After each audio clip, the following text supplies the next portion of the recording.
Hey everybody, I'm Mama Baird and welcome back to my channel. In today's video we are on week 3 of our 60-day move. If you're just tuning in, we found out that we had 2 months to move. Our landlord is selling the house we are renting on 2 acres. So we had 2 months notice that we need to pack up and find a new place to live. So that's kind of been our journey so far, and we're on week 3 of it. We were able to lock down a place week 1. I will have all the videos in a playlist listed if you want to check out the whole journey so far. But now we are in my Ow, I'm okay. I'm okay. Ooh, who put that there? Okay. But right now we are in my pantry. I got it all stocked up. I did have some footage, but guys, I lost my camera. If you've been tuning into my lives I've been doing this past week, I lost it from one house to another, and it had my whole stocking of my pantry. It had us moving the couch in. I'm so frustrated. So if I find it, I'll try and maybe I'll throw up an extra video of all that lost footage, or I'll put it in next week's, but I'm sorry for that. So I'm just going to give you a tour of what I did and kind of explain how things went. So if you're new to the channel, my name is Carolina. I live in Montana. I do a lot of pantry cooking, budget shopping, and product reviews. I'm also currently doing this 60-day move. If that's the kind of content you're into, I hope you'd consider subscribing. I'd love to have you come join my YouTube family. I also have a Facebook group, Mama Baird's Homestead. Please come and join me over there. We have a lot of fun. We do lots of quizzes, and sometimes I'll put up things that I don't do on my YouTube, so come join me over there. So I know you guys have been dying to see how I stocked this pantry, so let me get you turned around and I'll show you what I did. All right, dun dun dun dun. So I decided to try and separate it from commercial goods and then home canned goods over here. I still have some more to bring over, like some of my jams and jellies. Sometimes I have lots of stock, so I thought I could keep stock down there, but I still have room. I have my beans. I put all together here on the bottom row. And then here's my fruit. Oh, Jack says hi. Hey, Jack. He's exploring the new house. I have a basket of beans and rice over there. And then, well, like a Instacrate. And then I have lots of number 10 cans I need to start using up. These were all in the storage in the garage. So, you know, when things are back there, you kind of forget about them. But having them here in my face, I'm going to be able to use them more. I still have a few more things I need to put away. But then I was thinking the fruit down here, and then I have green beans and corn in that corner. And then some diced potatoes, carrots, stuff like that. So I think I'm going to add some of my home canned stuff here as well. Like I added my quart of potatoes there with all the sliced and diced potatoes. And then up here we have the tomato section. We got paste, diced. This is kind of like flavored diced. Tomato sauce. Just plain spaghetti sauce. Here's like pre-jarred stuff. Here, this is some of my spicy meat sauce, so I can use that. And then rotel, I also have homemade rotel, so I'll put that here as well. And then in the back we have big cans of diced and crushed tomatoes. Those ones are either like usually dent or out of date. And then I have lots of pickled pepper. I have pickled jalapenos, and I also have, oh, this is chipotle salsa. I didn't realize that. I thought it was like chipotles and adobo, like this. So this is, I have a lot of those to use up. And then chipotle salsa. Oh, that might be fun. See, look, something new. Dates by the 22. So I don't know. I'm not picky. If you know me, I'm not picky about dates. I think that food is just fine past the expiration date. But to each their own. And then over here I have my home canned goods. I don't think I'm going to end up keeping them stacked. I'm looking for a separator to put in the middle of that. Or I'll just have that as a backup in the garage. I can set up something so they're not stacked like that, you know. But I have my ready-to-eat meals. Like here I have beef stroganoff. It's got ground beef, onions, mushrooms, and beef broth. And then I have burrito in a jar, which this is not a recommended recipe just because it has rice in it. But it worked out great for me. I might actually crack one of these open soon because it has beans, rice, ground beef. You could do chicken, salsa, and then it cooks while it cans. It's pretty cool. I think I have a video on this if you want to see that.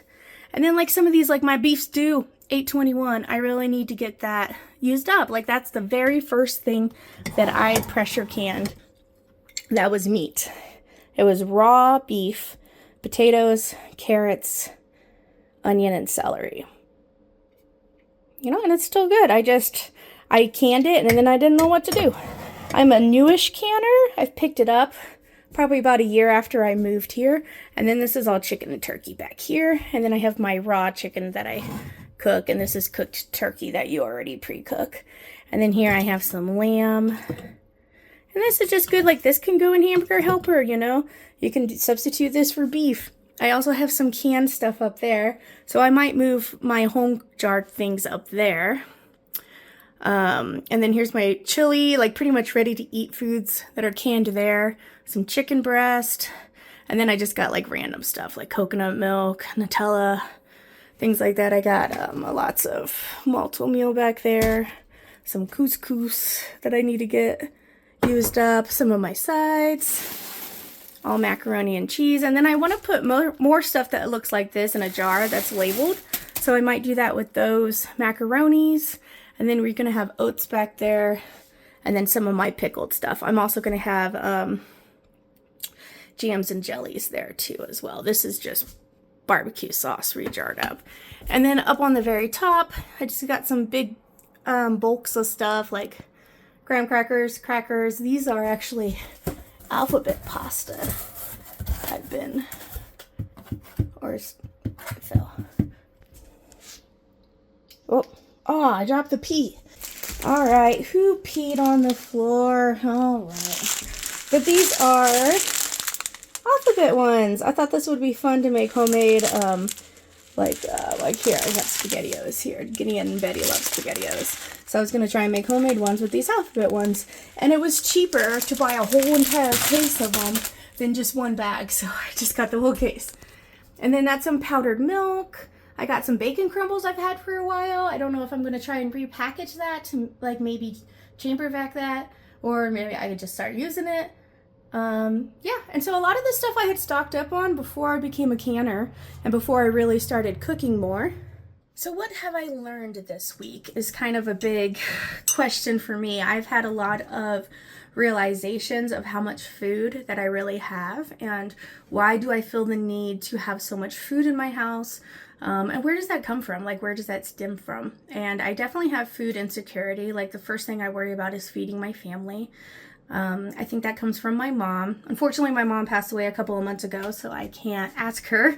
But I remember, we'll say around the year like 2000, early 2000s, I was in 8th, 9th grade, and we would go to Walmart, and she would buy 3 to 4 cartloads of groceries, and she did that like twice a week. I'm sorry, not twice a week, but excessive. Every other week, so twice a month, she would do that, and it would just be so much food. And I remember always having lots and lots of food in the house, and that's how she would do it. She would go at one time and stock it all up, and we were just a family of 4. I remember her saying we went through a lot of food though, because you know we like to eat. I can't afford to do that now. In the year 2024, when I'm raising my family, I can't afford to go to Walmart and buy 3 to 4 cartloads of groceries. No way. So in order for me to survive, I had to shop deals, and then I discovered the food bank, and I'm like, finally I was able to get some help. And a lot of the canned goods like the green beans and the tomatoes and all that stuff comes from my food bank.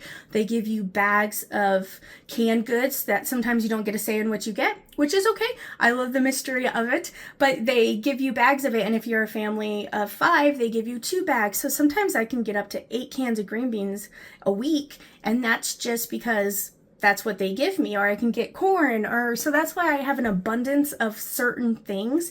And now that I go to a food bank that I can pick and choose, I don't choose those things because I know that I have a lot of them.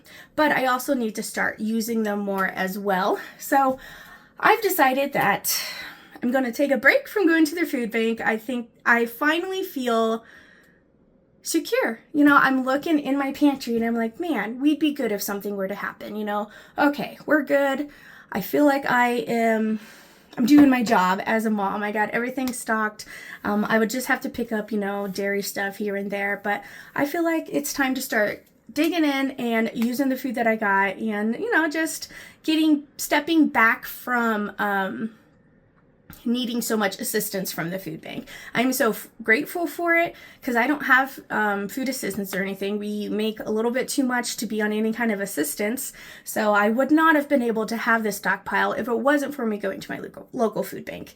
And I don't see anything wrong with using your food bank and having it go into your long-term storage, your backup storage. Like, I have 6 months worth of food here for my family, and that is fantastic. That is what I feel comfortable with, and that was my goal. And maybe some people feel like the food bank is only for those who have absolutely nothing in their cupboard. And I disagree. It's for people who won't have anything for the next week, the next month. You know, it's nothing wrong with going there, getting the food, and putting it aside, especially when you get 8 cans of green beans a week. Like, a lot of people can't eat that. So put it aside and have it for a backup and start building up your backup storage, you know? That's how I feel about having lots of food in my house. And like I said, I think that stems from my mom. She didn't really... She always felt that if she didn't have bread, milk, things like that, that she wasn't feeding her family. And I think that's the root cause of where I came from. But I was never able to afford to do that. So I had to take what I could get. And that has served me well in life. That has gotten me through life. I would take it, and I learned how to preserve it and save it so I could have things, so I could eat, and so I could afford that. You know, and that's how I learned to survive through the tough times of being a single woman on my own. You know, I never had the safety net of my parents bailing me out. I've always had to, well, I have to figure this out on my own. But it has done me well, and it's taught me how to survive. So now that I have all these food, and then I found some really good budget stores, I feel like I am able to support our family a little better now, especially since we're in a new place that's under our budget from our last one. So that's really going to help out as well. But I did find out that there's a local food bank here that is looking for volunteers on certain days. So I'm like, oh, I can go and volunteer, especially now that the kids are back in school. So I'm definitely going to try and get back into volunteering at the more of the local one here. So I'll keep you updated on that. But I really enjoyed it when I was out there volunteering. And you know, once the move's over and stuff, then it's going to be good for me to get out there and get to know my community a little better. I hope all that made sense, and that hopefully some of you can relate to how I feel and just the need to whatever people offer you, you take, because you never know when you might need it. You never know when you'd be able to get it again. You know, so that's how I learned to survive, is to accept when people are offering you things. So that's how I survived. And now it's to the point where I'm like, okay, I think I'm to the point where I can start switching it around a bit, you know. I have a friend who is struggling and has food stamps and stuff, but it just got cut. She's got 2 teenagers. She's a single mom, and she's going to come over. She's the one who watches my kids for me occasionally. So she's going to come over and she's going to shop, and she's going to take whatever food I'm putting aside, all the stuff that I have duplicates of, that I just know that I won't get into, that I thought I would like, or whatever. And I'm putting that in one area, and she's going to come and shop and take whatever she wants, and then whatever's left over we're going to take to like a community pantry. Some people call it a blessing box, and fill that up. I do have my expiration dates on the front of the cans like this.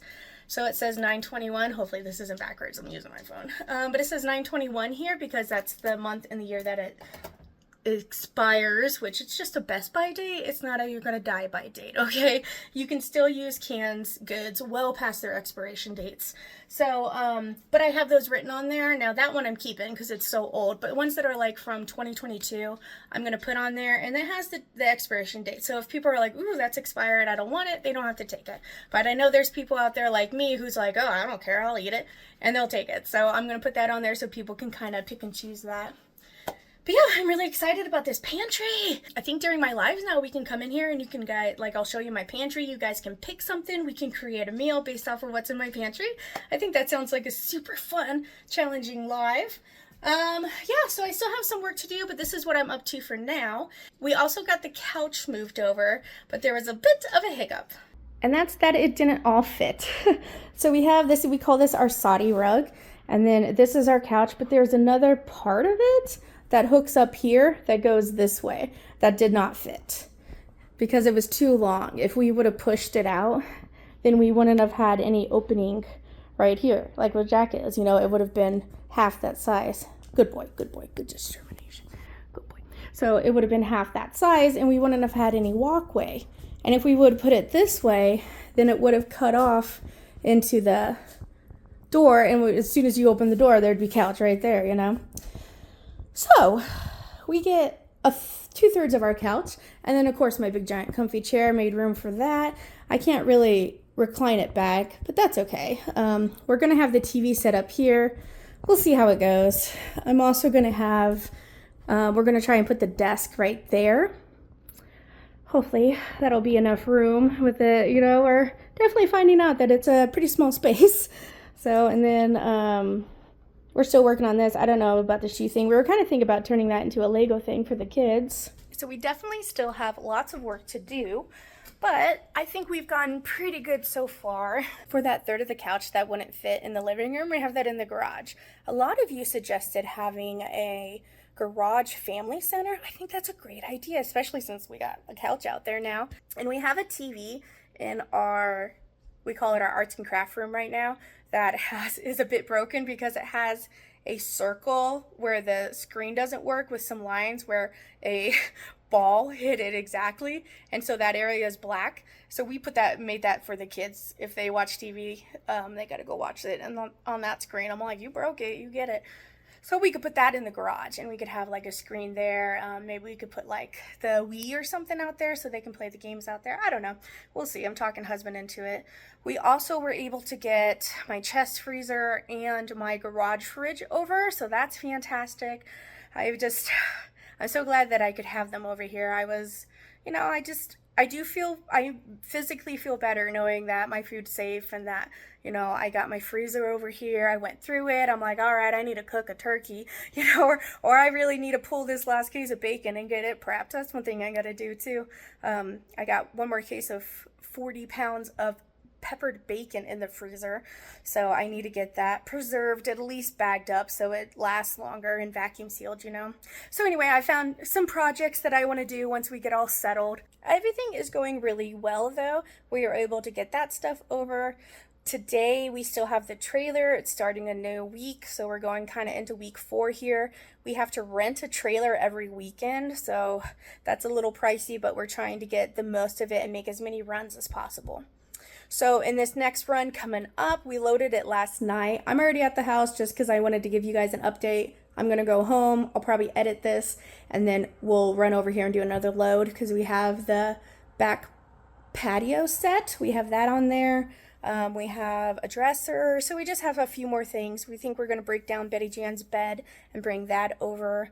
Yeah, so that's all we're up to is just moving more stuff over. We're going through the garage, finding what we're going to keep, finding what we're going to sell. We're going to get our chicken coop delivered this week, so that'll be fun. That's going to be included in this vlog, next week's vlog. Week 4 is getting the chickens moved over. And hopefully we'll be spending the night, and we'll be officially over by then, hopefully by next weekend for sure. And then we'll just be running to the other house to get things and to clean up as we go, you know. So I'm trying to clean as I go, but I'm thinking about hiring a cleaning company to come in and do like a move out clean. I got one quote for it though, and it was $1,300. $1,300 for a move out clean. I'm like, holy moly, I can't. No, thank you. I'd rather just have a. Is it rude to have a cleaning party with your friends? Like I can invite my friends over to help me clean my house, and we can have like pizza and wine and beer and whatever, and just have like a big cleaning party. I think that would be fun. But is that rude to ask for that? I don't know. It would be helpful, and plus we'd have fun. A lot of people like cleaning other people's houses, you know. But anyway, let me know if you think that's a good or a bad idea. But that's about all we have going on this week. I appreciate you guys hanging tight and being patient with me and my content. I'm trying to get stuff done, but I'm kind of giving you weekly updates, and I'm still keeping up with my lives. Hopefully next live we'll be able to be in this house cooking. That would be super fun. Yeah, I don't think I have any more updates for you. If you have any more questions about what's going on with the move, just let me know. I'll be happy to answer. I'll get to you when I can, you know. Thanks for being here, and I'll catch you next time on Mama Beards. Bye.